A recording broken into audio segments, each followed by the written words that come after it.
Great.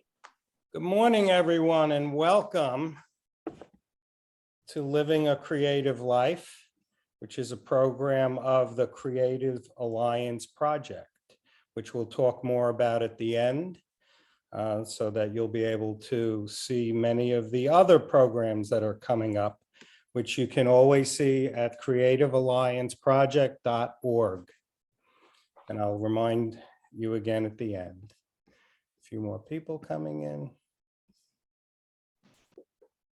Wonderful. Okay, well, we'll get started. I'll just keep admitting people as they show up, which is fine. Thank you all for getting up on a Saturday morning and attending and joining us. This is really not about, this is not a practical, education in art. This is not about learning how to do anything in particular, but this is an open and honest conversation. Inness and I will make ourselves vulnerable and speak of our own lives, and we encourage you to do the same and to get a very vibrant conversation going about what is creativity, how does it inform our lives, what happens to it, what is it, so we'll be delving into that through beginning with Inness and I posing questions to each other and then opening it up to all of you. Okay, all right, Inness. Great. I would just welcome everyone. This is exciting. I'm so thrilled that all of you found out about this program, and maybe at the end you can give us some feedback about how you found out about it so we can continue our outreach and make sure everyone who wants to be in on these programs can find us and can find the rest of the presenters and what they have to offer. I see some faces, which is exciting. I wonder if anyone else feels comfortable sharing their video with us so that we can see everyone's faces. If you're not comfortable, that's all right. We get it. Or if you're doing something else while you're able to listen, but it's so fun to see everyone's faces and connect. We're all visual, where I'm a visual person, so I like to see everyone. So that's appreciated if you feel like doing that. And yeah, I guess let's start off, and I've got a few questions for Floyd to get us going. And we're both practicing artists and live our life, we believe, in a creative manner, and we've had some discussions of preparing for this about what that really means to us and what we think unites us as artists and the creative spirit. And so Floyd, my first question for you is, how did that manifest in your life early on and now? For example, how young were you when you realized you saw the world in maybe a different way or through artistic eyes? How did you come to realize that this was how you saw the world and how you wanted to connect with the world? Thanks, Inness. Well, I was born and bred in Brooklyn, New York. And I actually grew up in a housing project in Brooklyn. And, we had everything we needed, there. None of us were rich, but we certainly had rich lives with friends and of all races and all religions. And it was a wonderful place to grow up in that sense. My earliest memory would probably go back to being around 5 in kindergarten, when I realized that I had this drawing ability. And even earlier than that, I do remember just being mesmerized by children's books, illustrated children's books, and Disney. And I just looked at the way a line on a page could bring life to something. I was astonished by that someone could draw something, and even with no color, black and white, and suddenly I'm looking at, Mickey Mouse or a drawing of an animal or a person, a face. And I started drawing, and I had the ability to kind of do the same thing, through copying, through drawing from life, whatever, you're required to do in school. So I went on and, I became known as, one of a few artists in the school right through, high school. I remember just feeling like not only could I draw, but I also saw the world a little differently. I would say things that would confuse my friends, things I would notice. that they just didn't notice. I was lucky enough along the way to find some friends who were creative, and that doesn't necessarily mean that they drew or painted, but I became friends with writers, artists, poets. We all kind of spoke the same language. And later on, to support myself, I got a job, when I was like 11 years old in a drugstore. And where I grew up, they didn't really, the language of art wasn't really spoken by too many. It was a working class neighborhood.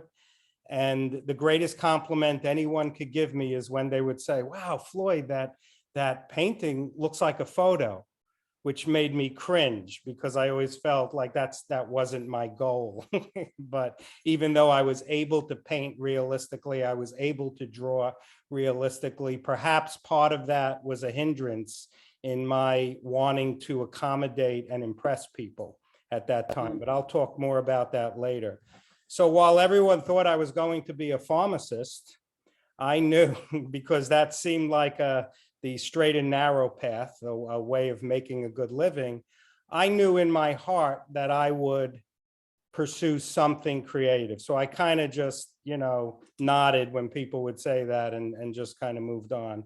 And then I was blessed with a wonderful art chairman in my high school, this wonderful man who, you meet those people in your lives that you look back and you say they kind of changed, they were like an angel that changed something for me. And he was one of those. He helped me get a portfolio together, apply to art schools. I got a 4-year full tuition scholarship to School of Visual Arts.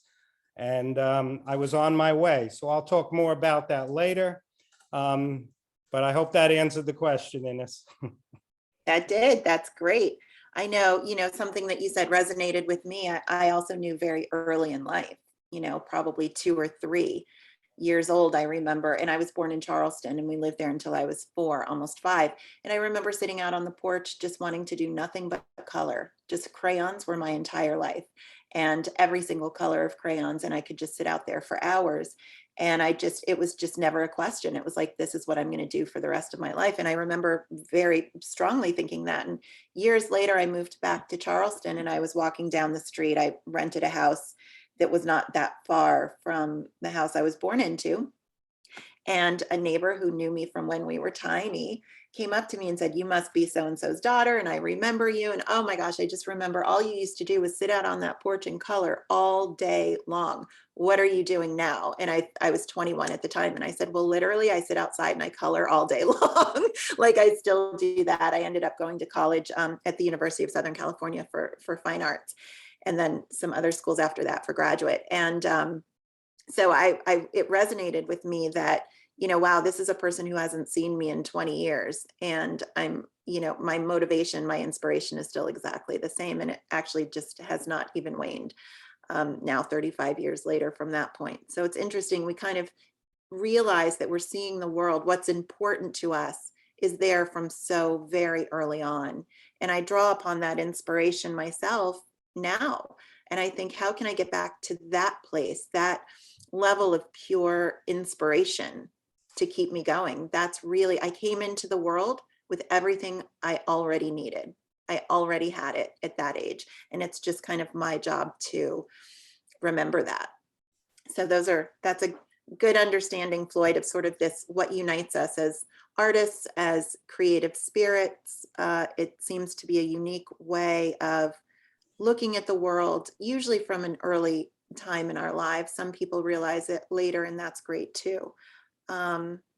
So I guess, you alluded to something else, which brings us to my next question for you, which is, we feel like we have this creative expression in us, but as we grow older, go to school, have families, what happens to that creative spirit as we're trying to balance real life? That's a great question. I'm sure many of you could probably identify with that idea. So for me, as my trajectory continued, and I went to School of Visual Arts, my goal was to become a working illustrator, because it kind of came natural to me. I loved doing drawings, telling stories as illustrators do. And so I gravitated towards that as opposed to fine art. But even that didn't satisfy, growing up poor, it was very important to me to be able to provide for my family and kind of change that in my life a bit if I could. And I want to say that as an illustrator, I didn't think I would, I realized that I couldn't make the kind of living that I wanted to make. So I kind of pivoted and became a designer, which came naturally to me as well. So what's interesting, I think about, the idea that energy cannot be created or destroyed, it's just transformed. So for me, to go into graphic design was kind of a natural path for me to make a living, the kind of living I wanted to make. To be able to raise a family, to be able to run a business, which was also a desire of mine, which I found creativity in. So what happened for me is that creativity in me was applied to anything I did in my life. And then when I had kids, which was very scary, having children, I applied creativity as best I can to being a father. However, there was still something in me that wasn't being fed, if I'm being honest with myself, and that's what I'm here for. I'm going to redefine the idea of a starving artist. So when we say starving artist, we think about, an artist who's so dedicated to his or her work, can't make a living, can't pay the bills, but, gets up every day and does that. There's an element of suffering to that. For me, it wasn't that, but the starving part of me for many years was that voice inside of me, that place inside of me that wanted to draw and paint every day of my life. But I couldn't, because that would take me away from being a father, being a husband, running a business, all these things that I also wanted to do. But that was always inside of me. I would go to life drawing classes and squeeze them in as best I could. I would do little paintings because I knew big paintings would take too long. I did whatever I could to seize that time that I had in between all the other stuff that life throws at you. And funny, Inness and I were talking, and I said, so when was that moment that I really started throwing myself into my painting? It's time. So when I have two children, and when my younger one, my son, learned to drive, that was the moment for me. That was like, I don't have to run around taking him to soccer practice, to baseball practice. So suddenly this time opened up. And I was filled with feeling about that. Wow, I can get back to my canvases. I can spend 6 hours on a painting now without running around. And yet the other side of me was a little scared. Well, what's going to happen when I'm in front of that blank canvas? What is that going to look like? What am I going to produce? So that to me is part of living as an artist. There's that paradox that you have of the art means everything to you. It's so important to you. There's a drive in you, even if you've put it aside for 30 years, 40 years, it's in there. And yet the other part of it is that it can't be everything for you, because that would be too painful a life, I believe. Inness, what about you? Very similar story in that I went to school for art and always considered that would be my life. However, I got married, which was wonderful, and I'm still married, and we had two beautiful children, and they're now 15 and 18. So I too am sort of on the cusp of coming out of that, and I think my younger son decided to go to boarding school, which kind of surprised all of us. And it's very sad, and I miss him terribly. And at the same time, I'm like, oh my gosh, I'm so excited to have my days back to myself. It really did what you were talking about, which was gave me permission to reclaim that time for myself. And when I had my boys, I very much wanted to be a stay-at-home mom, and maintain being a working artist at the same time. And it's not possible, or at least it was challenging for me in those earlier years to be able to have that headspace that you need to be in to be creative, right? Because it is a way of being vulnerable and being open to your surroundings and not feeling like you have to manage things or people or doctor's appointments or school or PTA or all of that kind of stuff that can kind of come in, and it so quickly eclipses your days and weeks and months, and for me, years. And I was really committed to being like a really good parent. So I felt a lot of my creative impulses needed to be put on the back burner, which created a lot of resentment, I would say depression, stagnant energy. I felt like there wasn't room in my life for the things that were most important to me as a person. And having that inner dialogue of how do you balance that with the most important job in the world, which is raising good citizens, good children who feel loved and attended to. How could I possibly put, coloring and painting and drawing ahead of that? Right. So the sense of, as a mom, and maybe you felt it too, of guilt of, well, is it really worth it to create that painting if it's at the expense of spending time with my children or being there for dinner time or all of those conversations? So I put it on the back burner, and I had done other things to make a living before I had children. I was a very high-end interior designer and art dealer before then. So I'd already put a lot of that on the back burner to make a living, right?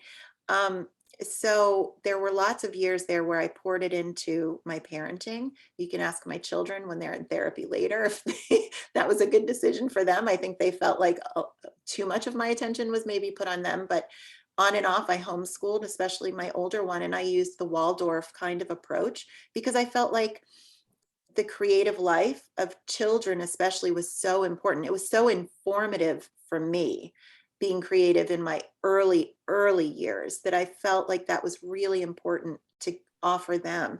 And as a matter of fact, my 18-year-old now is like a master knitter and weaver. He's just incredible with anything handicraft and the way he sees the world. So I feel good about that decision. But, how do you then come back to that part of your life, that spark, and say, now's the time for me? And how do you reconnect to that? And it's like an old friend. It's like say, oh, there you are. Like you've been there the whole time.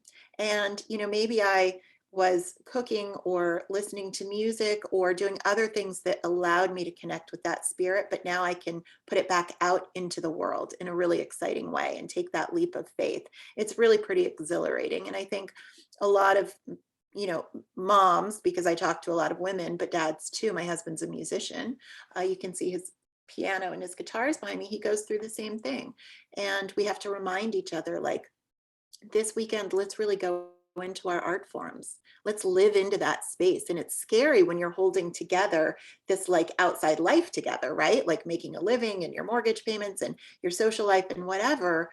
So it can feel counterintuitive, oddly, or intimidating to really connect in an authentic way and to give yourself time and space to create that expressive um, output that we all need, and we all find it in different ways. And I think that's one thing that we're looking forward to hearing from all of you who've graciously attended. How are you finding ways to do that in your everyday life? So that's something that Floyd and I think about all the time.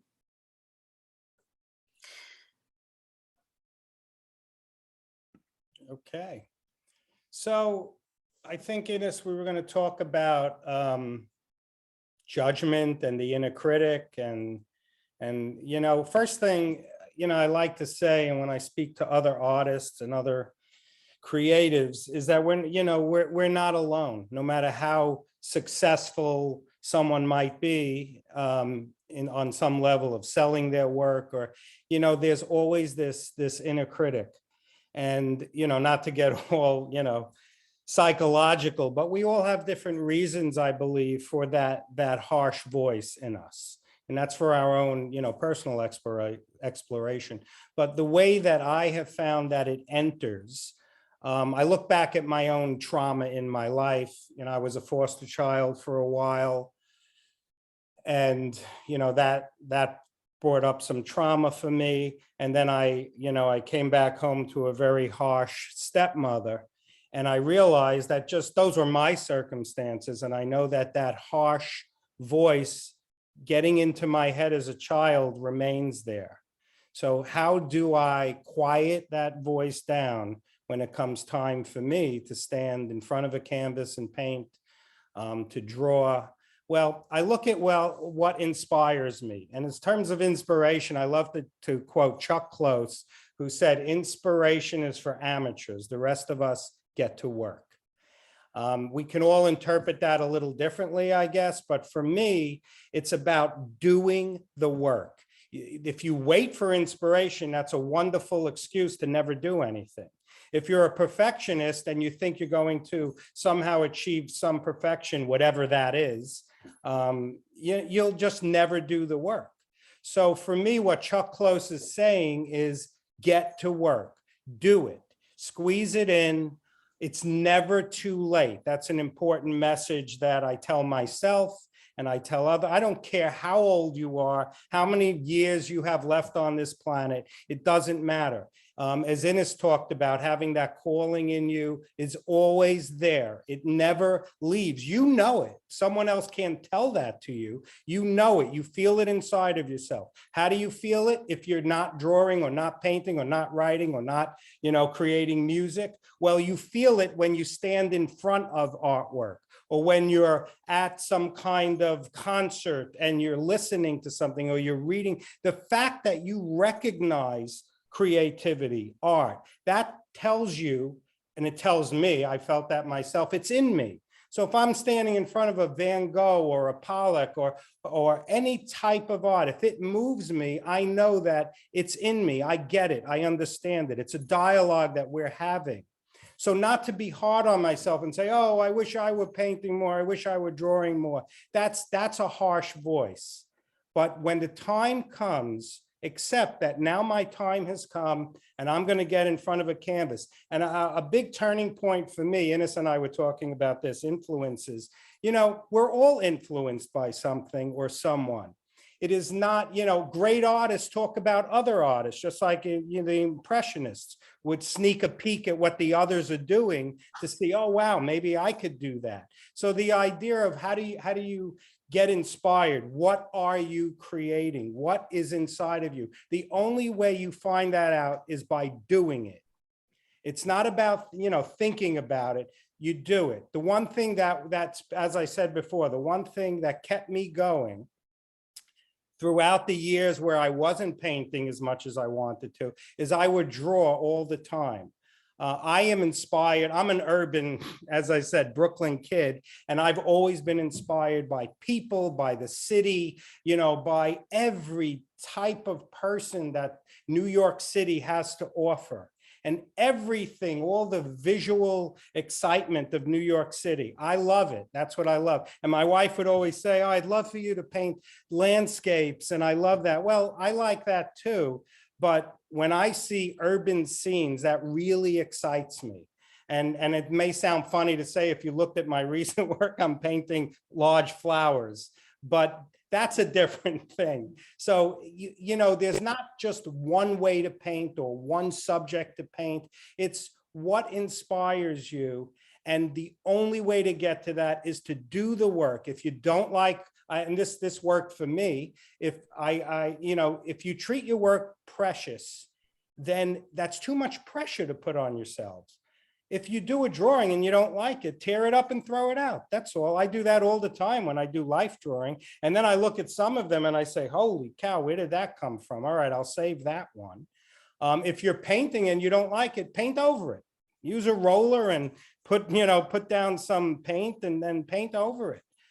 But if you do the work, that to me, that's the only way to create an opening to the universe, or whatever you want to call it, to let it come through you and emerge onto your canvas, your writing, your music, whatever it is that you do. And one last thing I want to say on that is that, that judgment voice could even come from something as simple as a teacher in high school who maybe taught about drawing well. I can't tell you how many people come up to me, oh, Floyd, I love your drawings, but I can't draw a stick figure. Who cares if you can draw a stick figure? That's not, that's such a limited view of what art is. Neither one of my kids can draw the way I did, but they're both extremely creative. They both see the world in a creative way, and somehow they apply that to their lives. Thanks, Inness. Yeah, no, I think you hit on some really important points that resonate probably with all of us. I think about that sort of also, and it's so funny. We talk about how similar we are in terms of the way creative thinkers approach the world, or, and yet we have these radically different backgrounds. And you're so inspired by urban energy and how that manifests itself in composition and everything. I'm so inspired by being out in nature and landscape. That's something that's very big in my history, and always trying to make sense of those elements, and working more towards the abstract expression of that. And I think too, for me, on any given day, I have to think it's one of two things. It's either motivation or inspiration that gets me going. I find I can really be motivated and sort of push through and do the hard work, which we all have to do it day in and day out, whether you're a writer and you're writing every day, a certain amount of pages, or for a certain amount of time, writing what you know, what's in your life, what's important to you. For me, I draw and paint and work with color and explore that. Um, so it's either the motivation of purely sort of like get out of bed and do it, or, and they work in tandem, but they're kind of two sides of the same coin for me, or it's the inspiration. I go for a walk and I think today I just can't, I don't even know what I want to paint. These colors aren't making sense to me. Nothing's working. And I just have to get out of the house and I go walk. And, usually I'm not thinking about it this way, but I kind of wait for something to come to me, right? So usually that's through some sort of movement outside, whether it's walking or running or, hiking, or even just picking up leaves in the fall or whatever that is. And then sure enough, and I want to say it's always like so quickly, much more quickly than I expect, there comes the inspiration. Oh my God, look, that's the most beautiful way I've ever seen a shadow fall in my life. Look at the way the sun comes through the trees. I have to go home and work with that idea. So for me, I keep this sort of on my desk. It's like either the motivation or the inspiration, and one always leads to the other. And I'm always shocked that it really is something I can count on. So for me, that's how I work through some of those barriers. Not that it's easy, but those are some strategies that I use to get myself going every day. If that makes sense, to kind of be able to overcome what can, for me, become debilitating perfectionism. Debilitating, right? It's so intimidating to want to create something that you're proud of, and to just do a higher volume of drawings or paintings. Or sometimes I switch it up and I like make collages with tissue paper or coffee filters or something, like do something completely that I don't normally do. And that will then lead me, it will give me a way in to something else, so it's, or listening to music can do that too. Sometimes I say, I'm going to close my eyes for 20 minutes and listen to, some beautiful, for me, it's Mozart or Beethoven or something like that. Sometimes it's Led Zeppelin, you never know. But, and that will give me a way into that part of my spirit that then I become either inspired or motivated. And then they work in tandem. And to maintain that day after day is, it's a challenge. It's an energetic challenge. But then it's so rewarding when you reach that authentic place in yourself that you do that one painting, one drawing, one composition, one poem, whatever your expression is. And you're like, oh, that's why I've been doing this for the last week or months. You're like, to get to that place. And then you feel justified and relieved and like you've been successful. And there's nothing else like it. So that's my 2 cents on that. I love that last part, Inness. I love the whole thing, but that last part, I was thinking about that again, to identify with other artists who I think would say, frustration, anxiety, fear, it's all part of the process. It's Mm-hmm. not something to try to avoid. If you try to avoid it, it'll just grow anyway.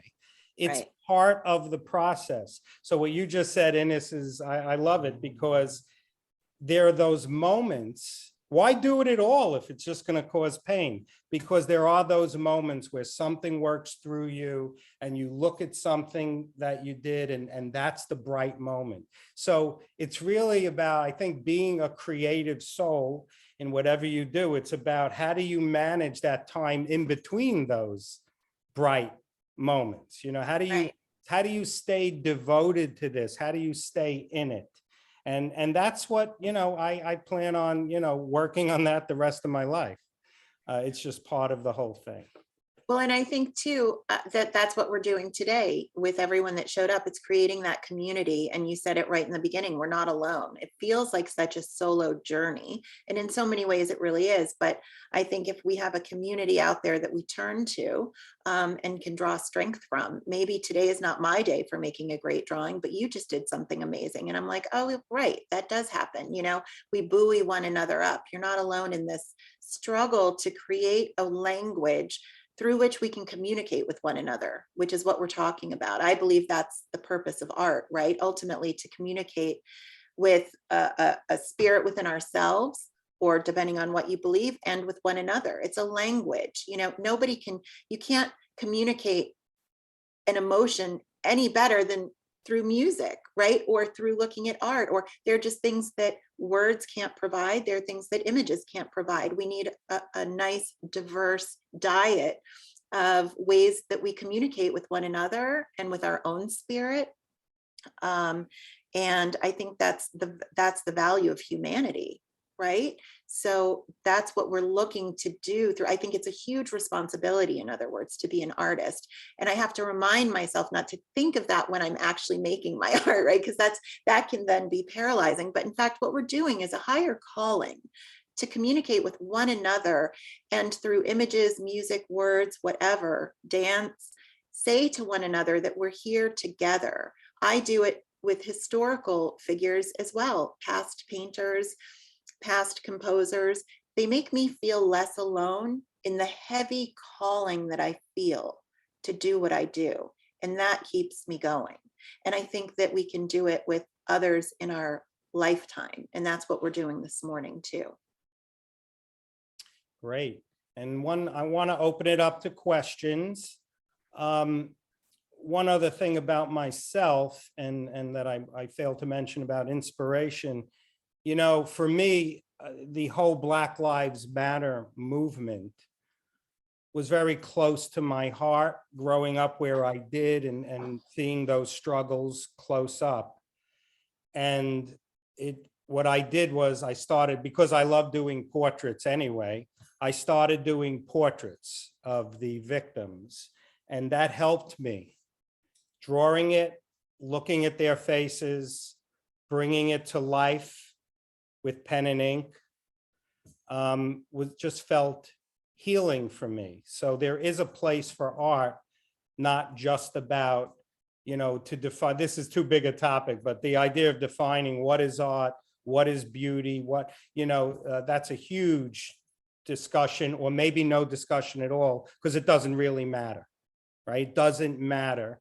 But for me, that was a very different experience than painting my flowers, or I've done some other paintings around Katona. So I just wanted to mention that. And so I'd like to open it up to questions and see, Yeah. you know, what's out there, who's out there, what your experiences are, what your frustrations are, if anything we've said at all resonates with you or not. So the way we'll do this, because Zoom can get awkward, as we all know. If you raise your hand, I'll just pick you and unmute you. If I see you, that is. It's only a few faces here. So if you're not, let me see, there's okay, I don't see anything there. So does anyone want to speak of their own experience? This is the time to kind of share and get reactions. Anyone?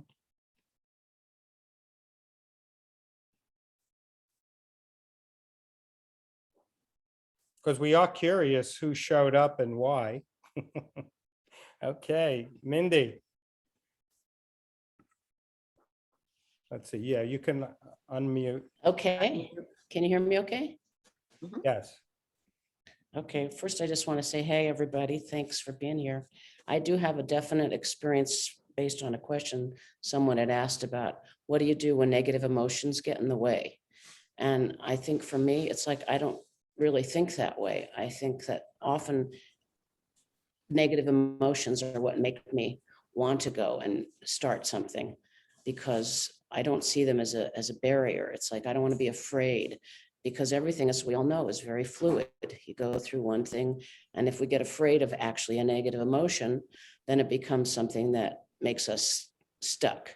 And I like feeling like I have the freedom and I give myself permission to paint something that expresses my anguish. If I'm feeling anguish or angry or frightened, I like to just sit down, I'll write something. It's just like what you were saying, Floyd, making the effort to just do a little something, like just if you start for like a minute versus saying, I don't have 10 hours, I don't have 3 hours. I used to get very caught up thinking, I don't have hours to paint right now. I don't think that way now. I just go, okay, I have 5 minutes. I'm going to go and I'm going to start putting some paint on that, or I'm going to just pick up my writing pad. And it all just always starts to snowball until then suddenly it's an hour has passed. And I don't even rely on that, but it really is, it's like that first moment that you give yourself permission to do something, no matter how you're feeling. It's just really that the real barrier is just starting, as you were saying. And I think that's a really important reason why these conversations are so important, because then we do feel like we're not alone, that we all, whether you're a full-time artist or you're an occasional creator, it doesn't matter. It's like just being able to do that, I think, is really helpful. And I'm really glad to be on this Zoom and talking about this, because it really is what often motivates me to keep going and to keep trying to do creative things. That's great. Thank you, Mindy. Yeah, that's so true. You know, I can echo your words, you know, the what do you do with negative emotions, or what do you do to get motivated? You know, to think of it as something other is counterproductive. So I love what you said. You're integrated. It's part of creating art. It's part of who you are. You can't deny it. You can't say it's not there, but how do you integrate it? So that really is part of the you know, living as a creative. Yeah. I would add one more thing.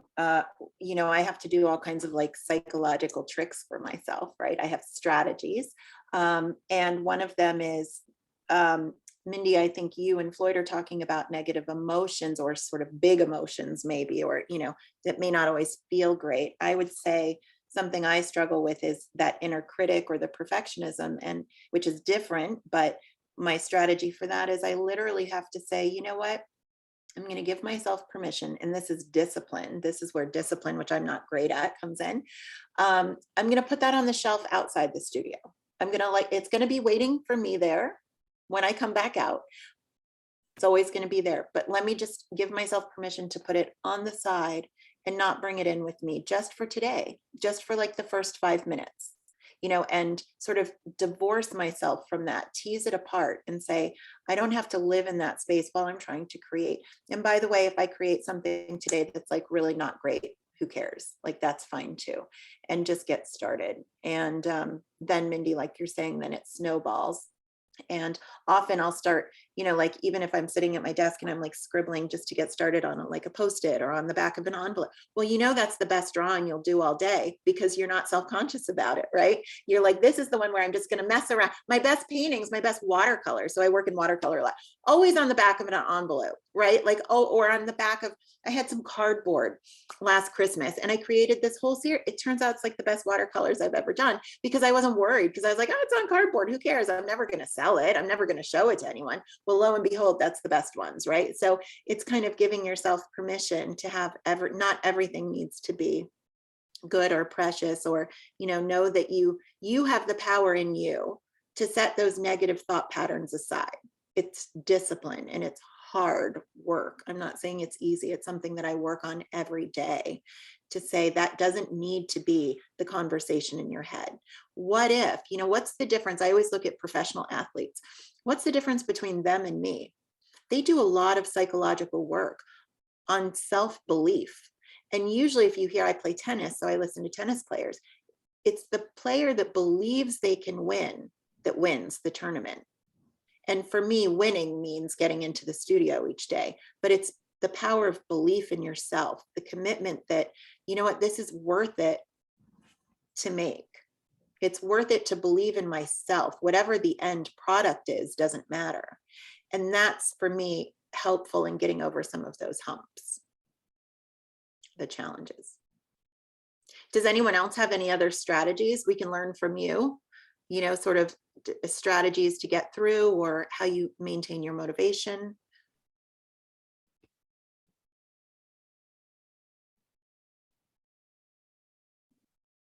And I'll say the one thing that we haven't touched upon, though, that is, well, you know, you do have to learn stuff. You know, it is helpful, just like in any craft, to learn about, if you want to be a painter, since that, you know, that's what I know best, or draw, you do have to learn about your tools. You do have to learn about color. You do have to understand how oil paints or watercolor or acrylics or gouache, how it works. You know, some of that, you know, of course, today you can probably find, you know, things online that might help, or take a class, but it does help, from my perspective, to have a toolbox. And so that you have kind of like a starting point to put something down on the canvas, you know, without feeling limited by it in any way. You know, sometimes the best thing for me, you know, I'll tell a quick story. Many years ago, I took an intensive summer course with the great designer, Milton Glaser. I don't know if anyone has heard of him. He created I Heart New York, and many other iconic designs. A great person, and you know, he's very important in my life. And one of the projects that we had to literally do overnight was to draw something the way we would just go about it, right? Whatever it is, whatever your medium is that you're most confident in the style you're most confident in, and then next to it, break out of that, pick up a medium that you shun, and do it in a style that you've never done. And I have to tell you, 100% of the class, the work that was more interesting was the one in which they were uncomfortable. And you think about that. I've really thought about that very deeply in my own life, and I continue to, because I have these skills to do something that looks nice or is acceptable, but I want to break out of that. Mm-hmm. I want to move away from that. I haven't ventured into being an abstract artist yet, but I might, because you don't have to limit yourself to one thing. Picasso didn't. Picasso, his whole life, he didn't do something and then say, oh, now I'm going to be a Cubist artist. He did it all. At whatever point he felt like doing a Cubist painting, he also had the ability to do these, you know, very kind of academic, beautiful drawings. So there's no need to define yourself. And a lot of artists talk about style. What's my style? It's amazing to me that we don't know what's inside of us. And when we take a class, when someone takes a painting class and they mimic the teacher, that's okay. You know, they're learning something, but eventually their own style, if we want to call it, their own calling, the way they see the world will emerge. And I can tell you that's true, because I used to teach life drawing classes years ago. To people of all ages, you know, from teenagers to octogenarians. So I couldn't believe how evident it was to me as I walked around the room and I'm watching them draw the model, how they all already had a style. I'm like, oh, look how you see this model. Okay, I can maybe give you some tips and talk about proportion, yada, yada, yada, but look at that line you put down. No one said that's how you do a line. And one student would do it their way, another. It brought me such joy to be able to call their attention to what was inside of them that they didn't even realize. That's great, Floyd. I think we have some hands up. So what about Ellen? Did you have some thoughts on this? Yeah, so first of all, this has been really interesting. I'm not quite sure what the inspiration was for me to kind of join this. Can you hear me okay? If the reception here is bad. We can. Okay. Um, and so it was a little intimidating in the beginning because the way both of you speak is very much, you're very creative thinkers and you have a heavy calling to this. And I don't, and I wrote down a question, what if you have the curiosity about it, but it hasn't been with you all your life? I recently retired and now I have time and I've been thinking about, I used to sew a lot. I used to do crewel work. And I find myself drifting towards, trying to get back into those types of things. And so um, I guess the question that I have is, how do you tap into that creativity or that curiosity that's innate in all of us? I totally agree with you, Floyd. It's in all of us. And get inspired to tap into what excites me, and create that opening for expression, as you mentioned, Inness. Awesome. That's fantastic. Like, I'm so thrilled that you just shared that. I think that that's something that can resonate with so many of us. I think that you're exactly already on the right path. And you said two contradictory things. You said, well, maybe it's not always in me. And then you said, well, but I've always sewn and I do crewel work, which is incredibly creative. I grew up with the most beautiful crewel, my mom is Southern, so we had crewel, beautiful furniture, mahogany, and like that's a wonderful expression, and that's, you're working with color and shape and form. So I would say you have always, we've all always had it, which is what Floyd and I want to get across, right? So the question is, how do you move forward with that now? Exactly. I mean, I would say, Floyd, you might have other thoughts. I would say baby steps. I'd say, like, get back into something that at the same time that you do something you don't know. So start, maybe, I know that I just took my son I was hired for a commission. And so I am employing my son to help me with part that's going to be a woven tapestry. So we went into that beautiful yarn store in Mount Kisco. And like, I never want to leave it, like just looking at the colors. And I know that there's, a term, the artist date. You take yourself on an artist date, whether it's going to a museum, going to the woods, going, doing some meditation, something that fills you without intimidation, something that just fills you up, that you can absorb the energy and get your juices flowing.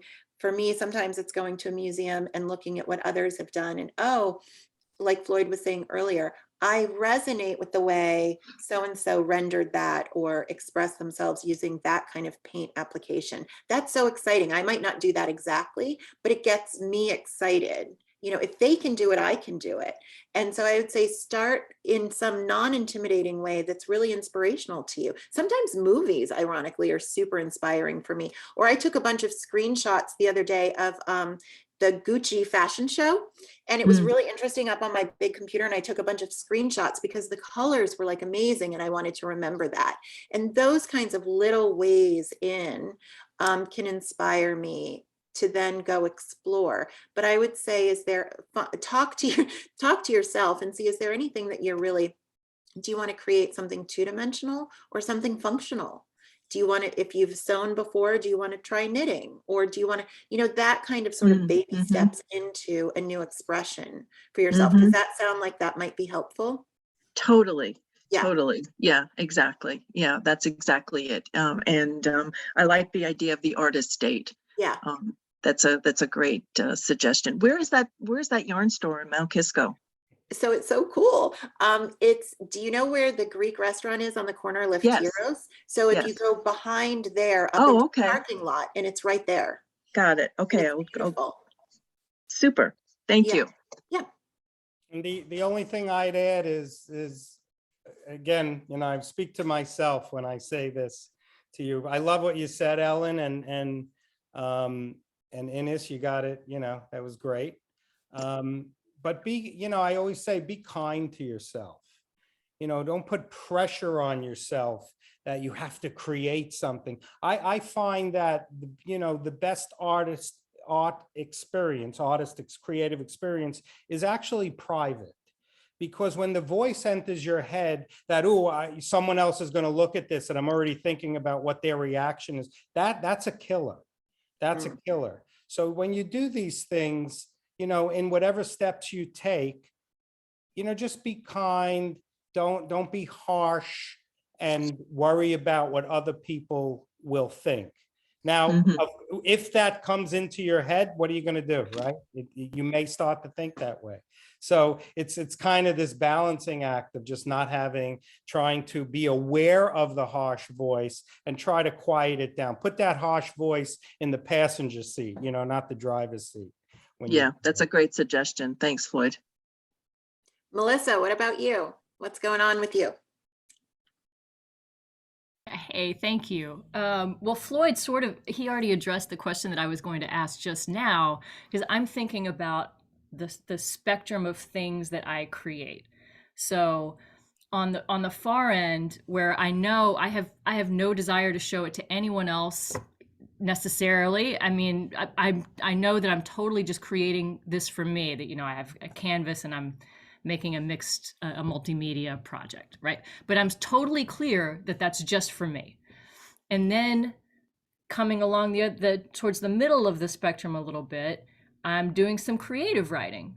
And again, like, it really is just for me, but I, at least more so than with the canvas, I at least have the possibility in mind that, oh, yeah, maybe I'll share this with someone, like if it's something that I want to share, maybe I will, And then going along to the other side of the spectrum, almost every week I write a sermon, which is a creative undertaking, but it's for other people. I'm doing it for me. I do talk about what I'm passionate about, but in the creative process, I'm absolutely thinking about what the people who are listening to me need to hear, what they care about, what's happening in the world, what's going on in the text I'm working with. So it's like it's very much a dialogue between the anticipated audience, if you will, and what I'm creating. So I just love to hear more and think more about the interplay between creating for yourself versus possibly creating for others versus definitely creating for others. I know, like, when you do design work, Floyd, you're definitely creating for other people. So how do you balance that out? That's a great question. Thanks for bringing in the design work, because that's exactly what I was thinking. Yeah, I live my days trying to satisfy clients. So I live my day job, so to speak, is to understand what the client needs, perhaps help them along and help them to realize what they need, work together. And then, yeah, I have to deliver something that's going to be an answer to something. That's a different, it's creative, and I'm grateful that I'm able to do it and make a living at it, being creative, but that is very different than when I do my paintings. So when I'm painting or drawing, I try to quiet those voices, and that's the best I can do. And some days they're louder than others, because that little voice of little Floyd, growing up way back in Brooklyn, who wanted to see affirmation in the eyes of others. And that was so important to me, for someone to say, you're valuable, you have value. Why? Because you can draw. You're not the star quarterback on the team in high school, but you can draw. This is what you have to offer. And although that sounds nice, and I'm grateful that I had that ability, it kind of got me through a lot of tough times. The other side of it is, how do I quiet that voice down in needing to satisfy others? So I work on it all the time, and I try to immerse myself in what I'm doing and just do it for me.